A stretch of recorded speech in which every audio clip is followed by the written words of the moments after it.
I'm Lee Moore. I'm Rob Moore. And this is the Chinese Literature Podcast.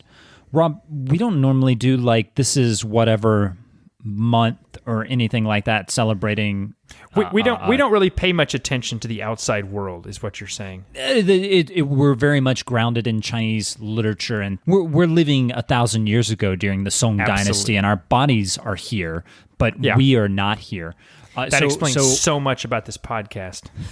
Except for all the beer and Beatles references. True, fair enough. We normally ignore if it's like Asian American Pacific Islander month or whatever, but I just happened to be reading through a collection of poems from poets from San Francisco's Chinatown.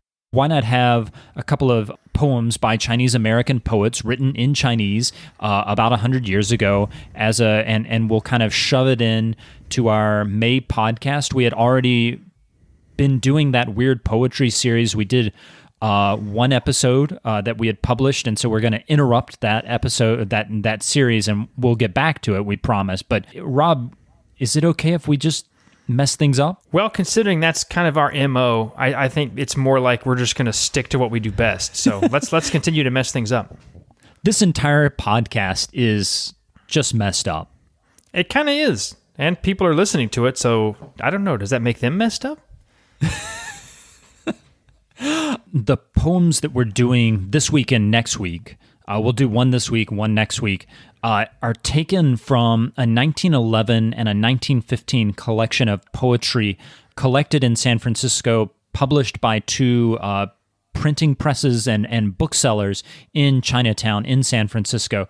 The name of those works are Jinqiang Geji, and so it's just Jinqiang Geji 1 and Jinqiang Geji 2, 1 being published in 1911, 2 being published in 1915. I think they had different publishers, but I'm not 100% on that. The text that I have, which I'm drawing from, and if the listener is interested, it might be a cool thing to check out. It's probably hard to find, but if you have access to a university library, it's called Songs of Gold Mountain, Cantonese Rhymes from San Francisco Chinatown by Marlon K. Hom. That's H-O-M. And Hom talks about them as being written in Cantonese. Rob, help me out.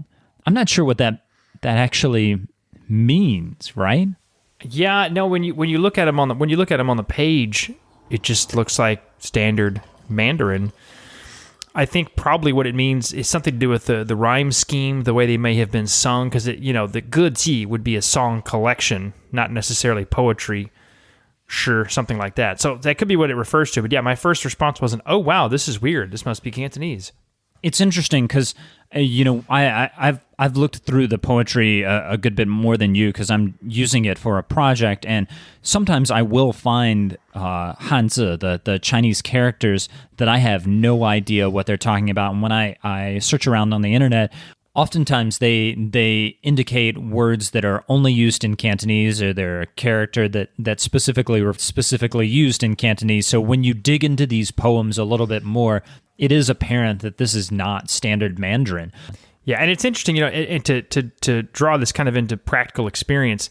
If any of you, dear listeners, have been to Chinatown in San Francisco, New York, Chicago, any of the big Chinatowns, and then you've gone to China, you can be forgiven for going, this doesn't seem anything like Chinatown.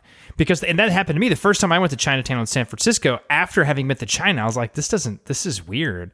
Then I went to Hong Kong and went, oh, I see. Okay, this does actually feel a lot like Chinatown. Because so many of the people who are writing these poems that we're going to be talking about, that's where they were coming from, southern China. They weren't immigrating to the U.S. from Hunan province or something like that. Absolutely. Most in the U.S.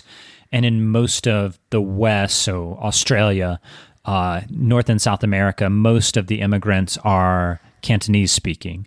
And in Southeast Asia, most of them are from Fujian, so they would speak Minnan-Yu, which is the same language that is referred to as Taiwanese. Before, Rob, I think you're right. We're kind of getting too much into the weeds here. Could you read the poem we're doing today? Yeah, I'll read our poem. And just real quick to situate the listener here, we're dealing with poems written shortly after a period when, to put it mildly, relations between China and the U.S. were not great. The Chinese Exclusion Act was in 1882, and that effectively banned Chinese immigration for all intents and purposes.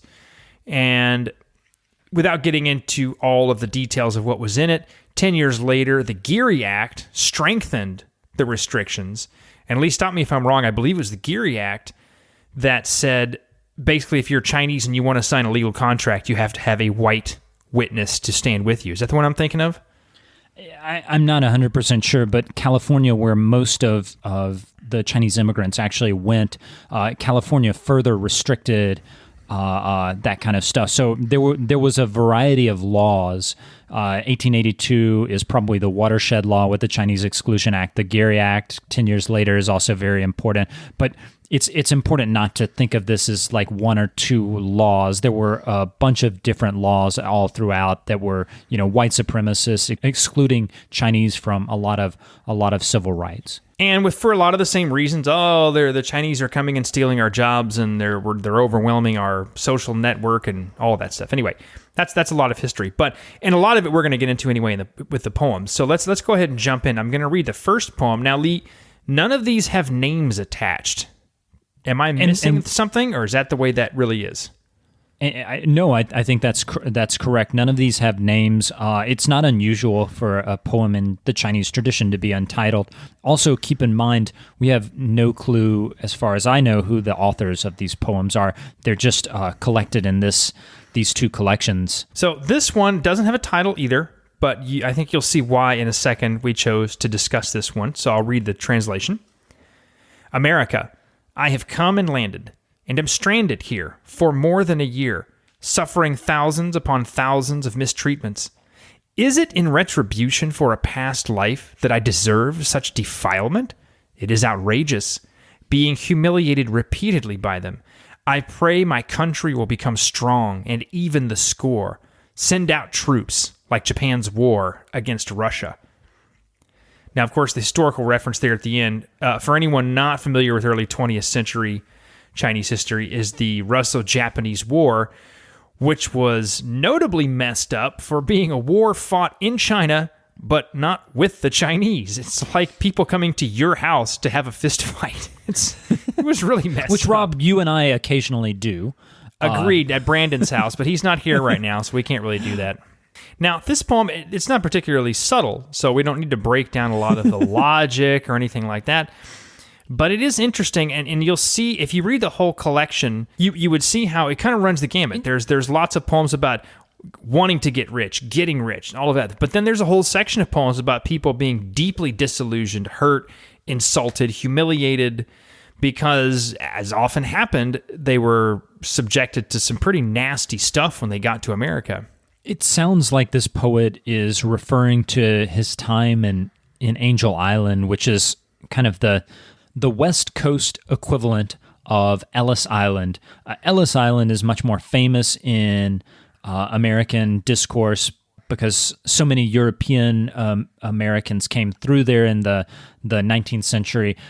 Angel Island really hasn't gotten the press it deserves. Rob, you and I actually did an episode on poetry carved into the walls of Angel Island. So at least the top podcast in the Chinese literature sphere is on it, even if not everybody else is.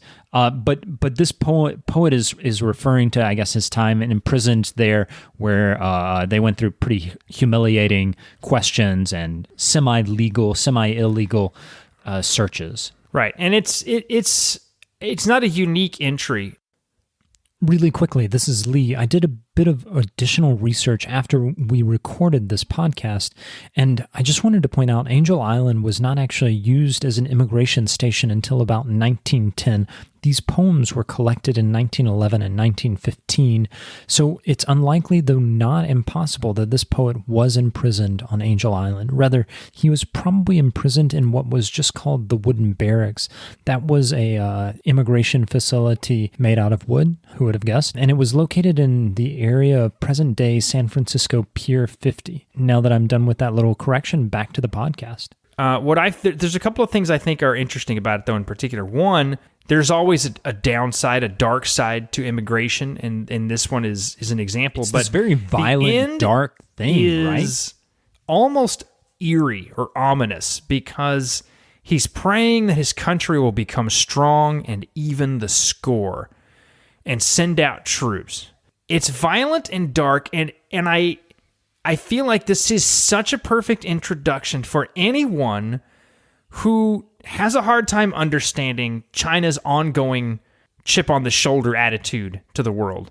China experienced enormous amounts of humiliation at the hands of European powers in the United States over the course of several decades. There is a point when you see poems and stories and things like this where you'll hear voiced some version of, someday it's going to come back around. Someday we're going to get this. We're going to get ours. We're going to get ours back, you know? So when I read this poem now and then open the newspaper, I just open the newspaper. It's a news app. I'm not opening any newspapers. But it's interesting to read the news about Chinese-American relations. And when you read poems like this, you go, see, this is why it's so complicated. Because Chinese people over the course of several decades as immigrants in America were subjected to just awful, awful treatment. Some of them did become rich, that is for sure, but a whole lot of others were humiliated, deported, abused, and other things, and some of them, like this person, are writing about something that possibly China is trying to still enact now. I don't want to deflate your bubble too much, but I just want to point out that so a lot of these restrictions on immigration that were applied to Chinese folks immigrating to America were also applied by the Qing dynasty to Americans going to China. The Qing did not, for a long time, allow European or American women into China. There was a pretty strict regime of where you could go. It was quite controlled. I don't think that excuses the American behavior, but I think that there is, in these discussions in China, there's always a focus on what happened to Chinese folks, which is a perfectly good discussion of the sort of victim, but then there's never this pivot to, how are we the imperialists? The Qing was actually one of the greatest imperial powers in Chinese history and in the world, but I think what this poem for me does is it reminds us of the unfairness of that these future Americans were subjected to, and the sort of extra legal means of harassment that they had, and you see the kind of violence that this poet is trying to resort to deal with what he's really angry about. Yeah, and something we need to throw in the mix there, because historically, of course, a lot of Chinese empires did horrible things and excluded a lot of people. What's really happening here is not just that someone is chafing under unfair restrictions or laws or anything like that. That's one part of it. The other part is that this is someone coming from a country that was, as you said, one of the great empires in history, and now is almost a doormat, an international doormat, which was the real humiliation. It wasn't just the treatment, it was the knowledge that there was nothing they could do about it. The Qing court was not going to, the Qing court famously was just obliterated by any military conflict it participated in. So there's a point where they just knew they were powerless, right? And so it's interesting, the last line doesn't say send out troops, send out Chinese troops. It's basically sending out troops like the Japanese, because the Chinese aren't strong enough. The Japanese are. And that is really the issue. And to some extent, even today, it's not the issue anymore in the sense that China really is weak. But if you're ever in China, there is still this sense of no one really knows, no one believes we're as strong as we actually are, and we have to prove it. Because when you've had an empire that big, that lasted for that long, and then in the span of about, I don't know, would you say 30 or 40 years? Between the McCartney Embassy and, between the McCartney Embassy and the First Opium War was 40 years, 50 years? Yeah. So the McCartney Embassy was 1793. The Opium War, the first Opium War, began in 1839. That's right, 1839. So not long. That's a pretty quick fall from grace, and then it was all downhill from there. And so this poem, for me, one of the reasons it's so interesting is that the last two lines, first is a prayer that they're going to become strong, but second, like who? Not like them, like another country in Asia that's strong. Yeah, he could have. So it's violent, but it's also kind of poignant too. He could have talked about other points in Chinese history where they were going to expel the barbarians, and he didn't. He talked about the Japanese and them smacking down the Russians. So, Lee, does that just sound like a pretty good place to wrap it up? I think so. This is a fascinating poem. We'll put it up on the website, both the English translation and the Chinese, we'll say. I don't know if it qualifies as Cantonese or Wen or what. We'll put up the original on the website. Check it out. Anything else? That's all I've got. I'm Lee Moore. I'm Rob Moore. And this is the Chinese Literature Podcast.